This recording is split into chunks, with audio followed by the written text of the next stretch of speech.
After stealing the homestone Nar, wild getaway from the city, and deathly plummet from his tarn into Nar's web, Tarl Cabot was shaken, but still resilient enough to slay a Tharlarian in defense of the deceitful woman Talena of Ar. She was, of course, ungrateful. She ran off even as the man and the monster grappled in the knee-deep fen. The huge arachnid Nar returned the woman to him and dropped Talena in the muck beside him. The girl straightened, somehow proud but ludicrous in her mud-bedaubed regalia. She stepped away from Nar as if apprehensive that those fierce mandibles might threaten her again. Her eyes flashed from the narrow opening in her veil. She lifted her chin proudly and faced Tarl Cabot directly. It pleases the daughter of Marlanus to inform you and your 8-legged brother of the fate of your tarn and of the homestone you sought. Nar's mandibles opened and closed once in annoyance. That is the nearest to anger I have ever seen my gentle brother come. You will release me immediately. You are free now. It is well that you obey my command. Perhaps your death will be made easier in consequence. Who could refuse anything to the daughter of an Ubar? Good luck in the swamps.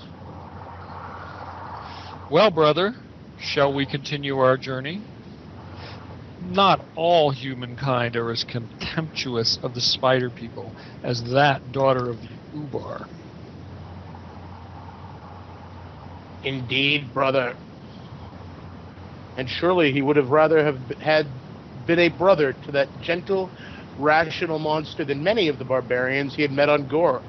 Indeed, perhaps he was honored that Nar had addressed him as brother. Wait! You can't leave me here. Take me with you. Wait, brother. Here I come.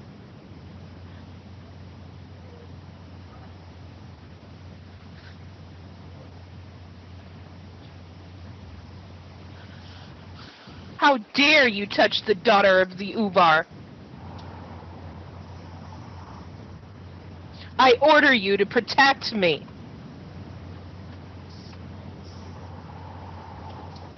I do not take orders from the daughter of the Ubar of Ar. You must take me with you. Why?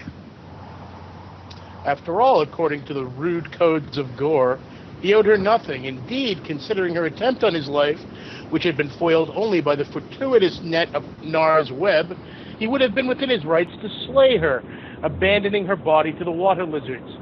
Naturally, he was not looking at things from precisely the Gorean point of view, but she had no way of knowing that. How could she know that he would not treat her as, according to the rough justice of Gore, she deserved? You must protect me. Why?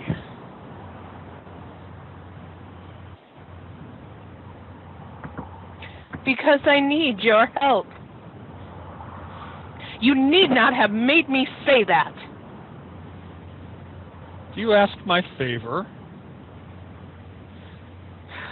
Yes, stranger, I, the daughter of the Ubar of Ar, ask your favor. I ask you to protect me. You tried to kill me. For all I know, you may still be an enemy. I know what you are waiting for.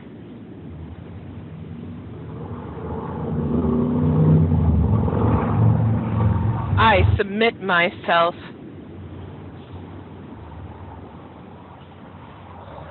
I accept your submission.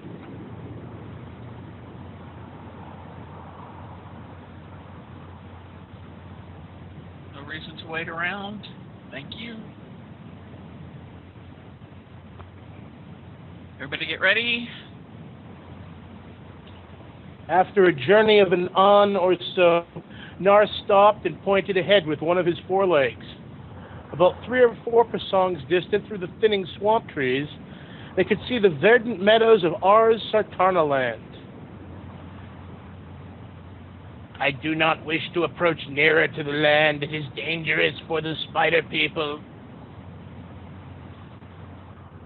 I wish you well. Health and safety to you, brother, and all your people. I do not ask your name, warrior, nor will I repeat the name of your city before the submitted one.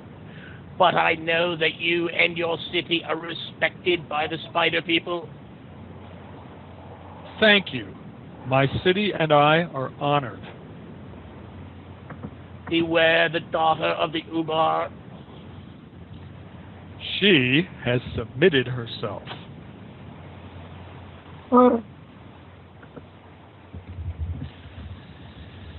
Let's go. They had been waiting for about 20 N when the girl suddenly screamed. Tarl spun around, and she had sunk to her waist in the marsh water. She had slipped into a pocket of quicksand. She cried out hysterically. Cautiously, he tried to approach her, but felt the ooze slipping away beneath his feet. The girl sank deeper in the mire, the surface of the water circling her armpits. She was screaming wildly, all control lost in the face of the slow, ugly death awaiting her.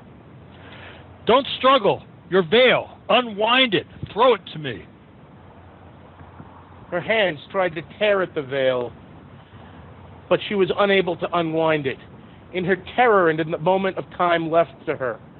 Then the muck crept upward to her horrified eyes, and her head slipped under the greenish water, her hands clutching wildly at the air. He frantically looked about, caught sight of a half-submerged log some yards away. It was protruding up out of the marsh water. Regardless of the possible danger, he splashed to the log, jerking on it, hauling on it with all his might, for what seemed like hours, but it must have only been a matter of a few seconds. It gave, leaping upward out of the mud. He half carried, half floated it, shoving it toward the place where the daughter of the Ubar had slipped under the water. He clung to the log floating in the shallow water over the quicksand and reached down again and again into the mire. At last, his hand clutched something, the girl's wrist, and he drew her slowly upward out of the sand.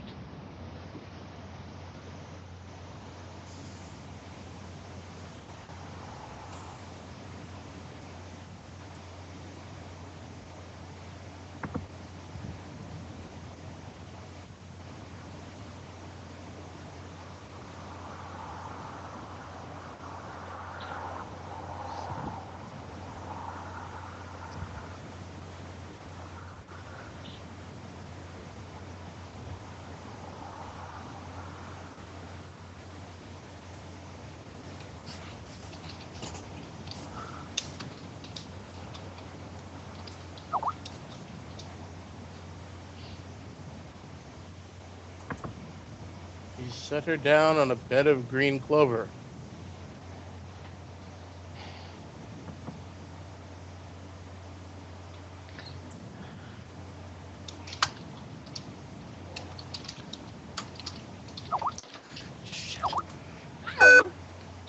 Right, butterfly. Well, how do we write this, honey? How do we write this in? Mama, how do we write this in? He fumbled around in the water looking for Talena. She was hard for him to find her. He reached down again and again. Ate dinner and then... Dinner is ready to... He set her down on a bed of green clover. Sitting beside the girl, exhausted, he smiled. Like this picture. That goose? No goose. You saved my life again. Come on, why can't you write it? Tarl nodded. Write it. Are we out of the swamp? Here. I I ask your favor. What do you want? I'm hungry. I am too. Over there are some kalana trees. Wait here and I'll gather some fruit. No, I'll come with you, if you permit me. Surely, I would be pleased with your company.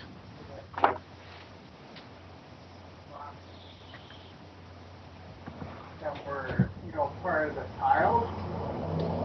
So those are blocks out of the dirt. Having submitted myself, it is my part to follow. That's silly. Walk with me. I may not. Do as you please. Where are you?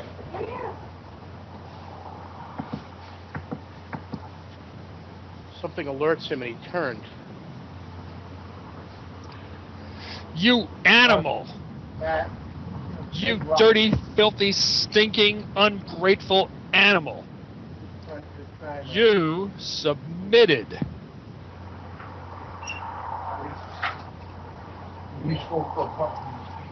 You Solarian?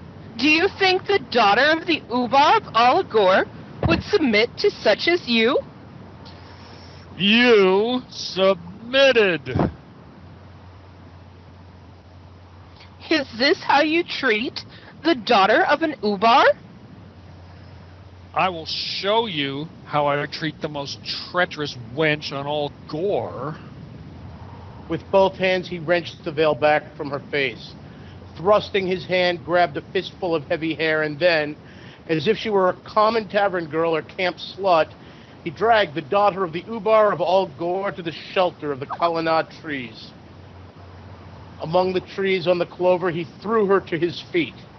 She tried frantically to readjust the folds of her veil, but with both hands he tore it fully away. She lay at his feet, face-stripped, a massive cascade of hair, as black as the wing of a tarn, loosed behind her, falling to the ground. He saw magnificent olive skin and those wild green eyes, and features that were breathtakingly beautiful. The mouth, which might have been magnificent, was twisted with rage. I like it better being able to see the face of my enemy. Do not replace your veil. You will understand that I can no longer trust you. Of course not. I am your enemy. Accordingly, I can take no chances with you. I am not afraid to die. Here. Just be quick. Remove your clothing. No!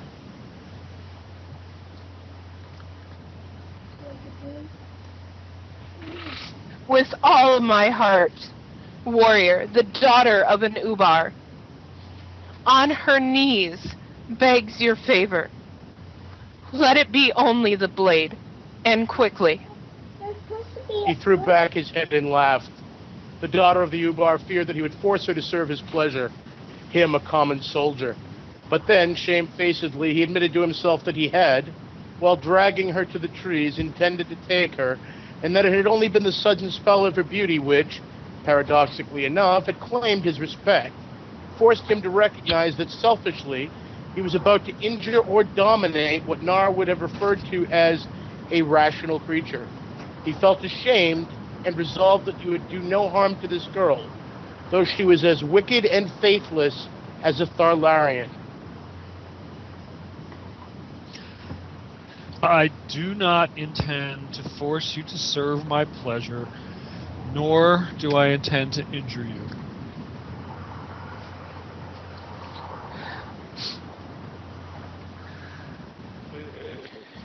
If you had been a true warrior, you would have taken me on the back of your tarn, above the clouds, even before we had passed the outermost ramparts of Ar, and you would have thrown my robes to the streets below to show my people what had been the fate of the daughter of their Ubar. Well, warrior, What would you have me do? Remove your clothing. I told you, I am not going to take any more chances with you. I have to find out if you have any more weapons.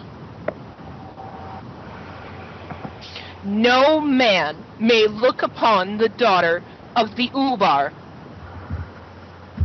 Either you will remove your robes, or I shall.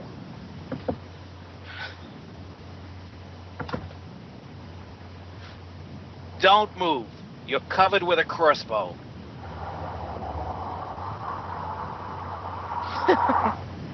Well done, men of Ar. How do we write cats? Are you Talena, the daughter of Marlanus? A-T-F. You see, I wear the robes of the Ubar's daughter. She paid her rescuers no more attention, treating them as if they were no more worthy of her gratitude than the dust beneath her feet. She strode to face Tarl, her eyes mocked and triumphant. Just give me a minute. Seeing him in her power, she spat viciously in her face, which insult he accepted unmoving. Then, with her right hand, she slapped him savagely with all the force and fury of her body. His cheek felt as though it had been branded.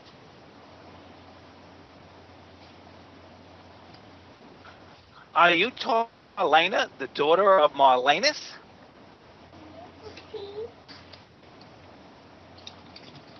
Yes. I am indeed, heroes of Ar. I am Talena, daughter of Marlanus, Ubar of all Gore. Oh, good. Strip her. Put her in slave bracelets. Put a gag in her.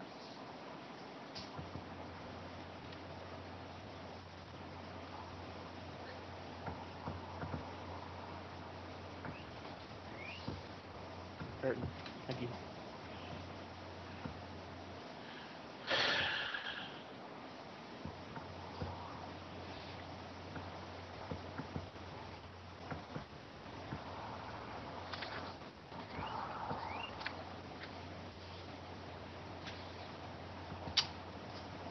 You ready? Yep. At the order of Talena, Tarl lunged forward but was checked by the point of the officer's sword. The common soldiers, setting the crossbow on the ground, strode to the daughter of the Ubar, who, as though stunned, her face drained of color. The soldier, beginning at the high, ornate collar of the girl's robes, began to break the braided loops, ripping them loose from their hooks methodically. He tore her robes apart, pulled them down over her shoulders. In a half-dozen tugs, the heavy layers of her garments had been jerked downward until she stood naked, her robes in a filthy pile about her feet. Her body, though stained with the mire of the swamp, was exquisitely beautiful. Standing.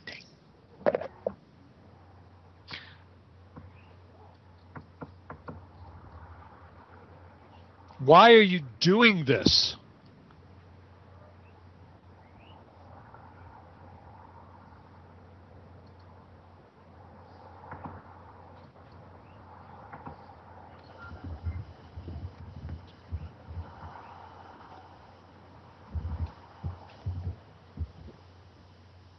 Marlanus has fled. The city is in chaos. The initiates have assumed command and have ordered Marlanus and all members of his household and family to be publicly impaled on the walls of Ar. How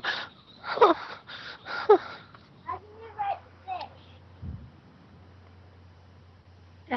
fish? Marlanus lost the homestone, the luck of Ar. He, with 50 Tarnsmen, disloyal to the city, seized what they could of the treasury and escaped. In the street, there is civil war, fighting between the factions that would master Ar. There is looting and pillaging. The city is under martial law. Unresisting, the girl extended her wrists, and the soldiers snapped slave bracelets on them. Light, restraining bracelets of gold and blue stones that might have served as jewelry if it had not been for their function. She seemed unable to speak. In a moment, her world had crumbled. She was nothing now but the abominated daughter of the villain in whose reign the homestone, the luck of R, had been stolen. Now she, like all other members of the household of Marlenus, slave or free, would be subjected to the outraged citizens.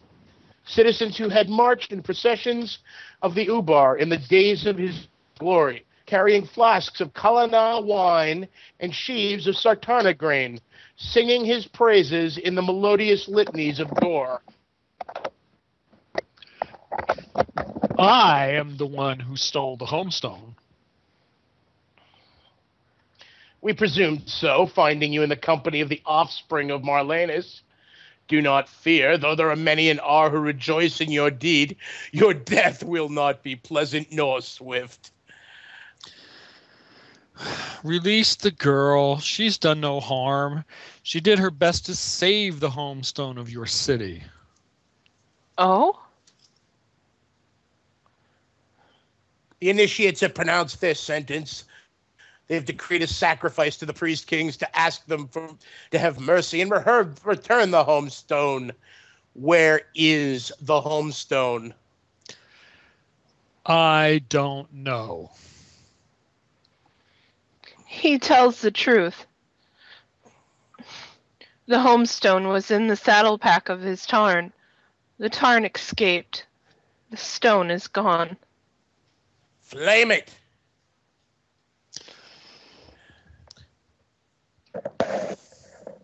Take me back to R. I am ready. You beast! I see that I must teach you how to respect an officer.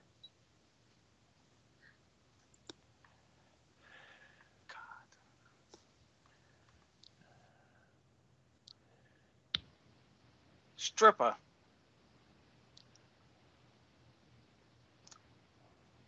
Oh, yeah. We presumed in finding you the company of the offspring of Marlenus. Do not fear. The There scene are is many over, in Rex. all. The scene is over. I read it for you. Oh. The curtain needs to go down now. But our stage manager had an accident with the connection thing, and I cannot move her objects. So Well, we'll go on with. Doesn't look down Just to keep me. moving. Is it down? No, No, it is it's not. not. We're going to go I to don't 4. think so. I can't see it. We're No, I just said going it's to move not. on. Cutie DQ'd. You're not. We can't hear you, Rose.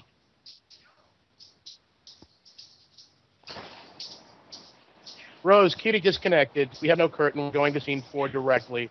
The man put his hand between the throat and the chain, drawing her closer. Joe, we can't hear you. He suddenly, savagely thrust his mouth on her throat, and she screamed, being pressed backward down to the clover. The other guard was watching with delight, perhaps expecting that he too might take his turn. With both distracted, Tarl seized the moment. With all the weight of the heavy manacles on his wrists, struck the subordinate across the temple, and he sank to his knees. The officer turned from Talena, scrambling to his feet and growling with rage, unsheathing his blade. It was only halfway from its sheath when Tarl leaped upon him. He struggled furiously, his hands trying to pry apart Tarl's fingers. His sword slipping from the sheath. Tarl choked the man with fingers as strong as the talons of a tarn. The guard drew Talena's dagger from his belt, and manacled as he was, Tarl could not have prevented the blow. Suddenly, with a wordless scream, he fell, a bloody stump at the end of his arm. Talena had picked up his sword and struck off the hand that held the dagger. The officer also shuddered convulsively on the grass and was dead. Talena, naked, still held the bloody sword, her eyes glassy with the horror of what she had done.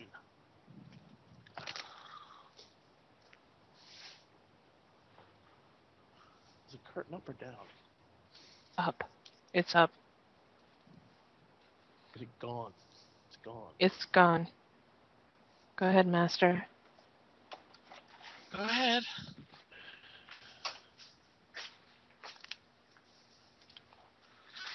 Drop the sword.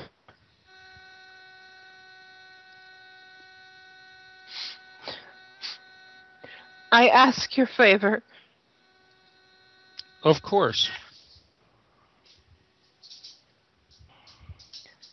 May I clothe myself? Surely. As you can see, I carry no weapons. You underestimate yourself.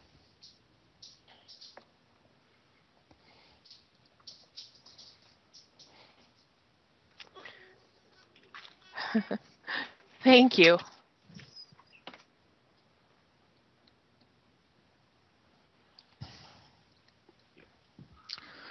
I'm sorry about your father.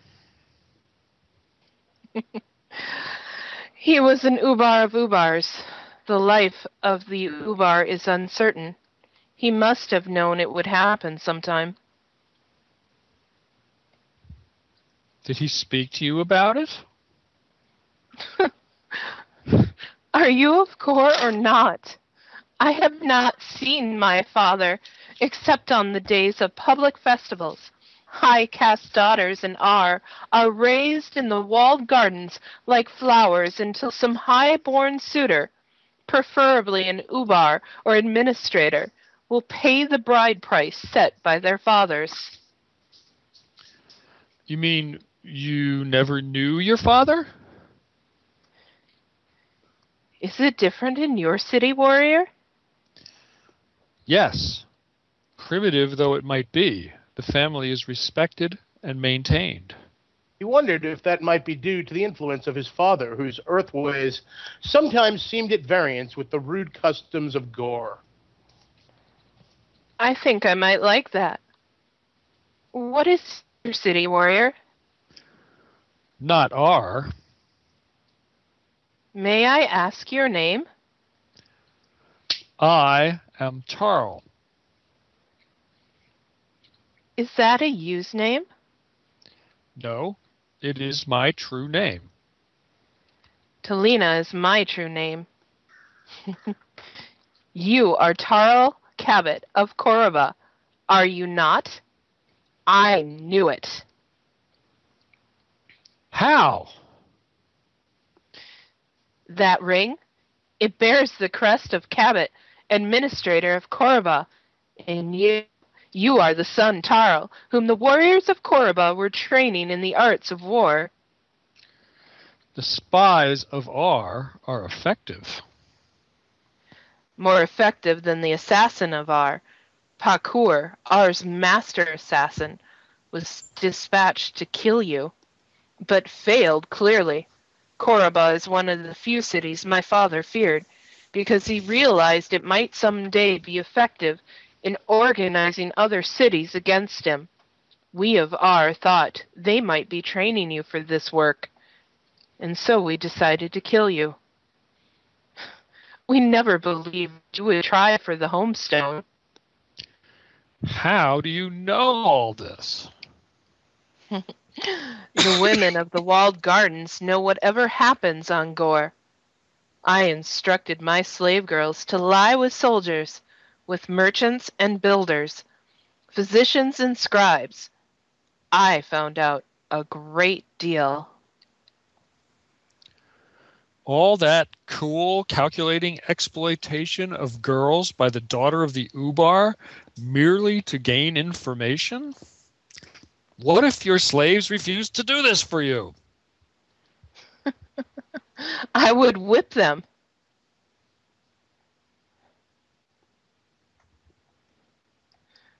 What are you doing? I am giving you half of the food. But why? Because I am leaving you. You may want this. You may need it. He shoved his share of the food toward her, water flasks, and then put her dagger on top of the pile. I'm coming with you, and you cannot prevent me. Suppose I chain you to a tree. And leave me for the soldiers? Mm-hmm. You will not do that. Why, I do not know. But you will not do that. Perhaps I shall. You are not like the warriors of Ar. You are different. Do not follow me.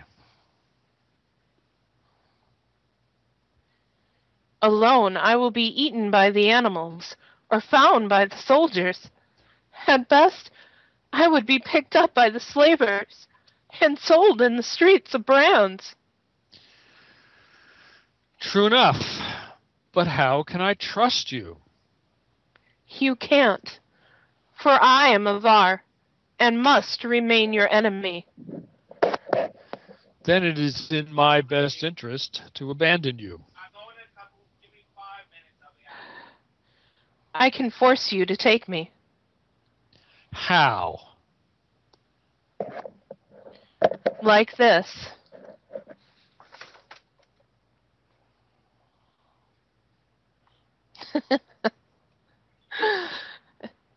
Now you must take me with you, or slay me.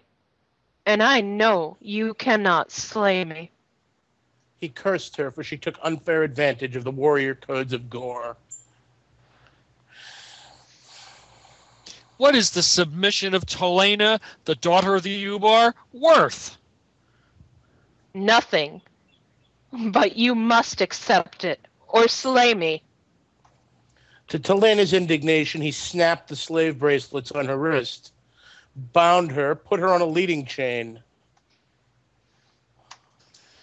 If you would be a captive, you will be treated as a captive.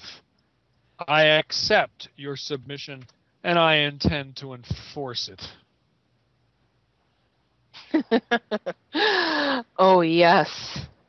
Do. Clayton, Oof. I'm not sure that we have a curtain anymore. everybody walk off stage? Yeah, let's just get up there and bow. Come on. Okay. What is going on with me? All right, go ahead, yo. Bow away. Nice job.